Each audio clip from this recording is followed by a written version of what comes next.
ജീവിത സാഹചര്യങ്ങളും ജീവിത അനുഭവങ്ങളും നമ്മെ എത്രമാത്രം തകർക്കാൻ നോക്കിയാലും ഓരോ തവണയും നമ്മെ പുതുതായി പണിതീർത്തുവാൻ കാത്തിരിക്കുന്ന ഒരു ദൈവമുണ്ട്.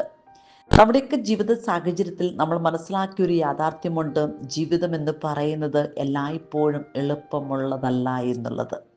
ചിലപ്പോൾ നമ്മുടെ ആളുകൾ നമ്മളെ വേദനിപ്പിക്കും, മാറ്റി നിർത്തും, പരിഹസിക്കും, കുറ്റപ്പെടുത്തും.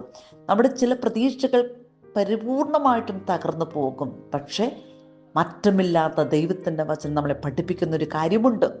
യൂദാസ്ലീഹ എഴുതിയ ലേഖനത്തിൽ 1-ാം അധ്യായത്തിൽ 20-21 വാക്യങ്ങൾ നമ്മുടെ പരിശുദ്ധമായ വിശ്വാസത്തിൽ സ്വയം ബലപ്പെടുത്തി പരിശുദ്ധാത്മാവിനാൽ പ്രാർത്ഥിച്ചുകൊണ്ട് ദൈവത്തിൻ്റെ സ്നേഹത്തിൽ ഉറച്ചു നിൽക്കുവാനും. ഇതാണ് ദൈവത്തിൻ്റെ സ്നേഹത്തിൻ്റെ ശക്തിയുടെ രഹസ്യമെന്ന് പറയുന്നത്.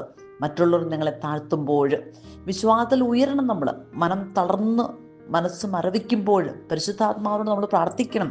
ഒറ്റപ്പെട്ടു എന്ന് വിചാരിക്കുമ്പോഴും ദൈവത്തിൻ്റെ സ്നേഹത്തിൽ നമ്മൾ ഉറച്ചു നിൽക്കണം. കാരണം ലോകം മാറും, ആളുകൾ മാറും, പക്ഷെ ദൈവത്തിൻ്റെ സ്നേഹം ഒരിക്കലും മാറുകയില്ല.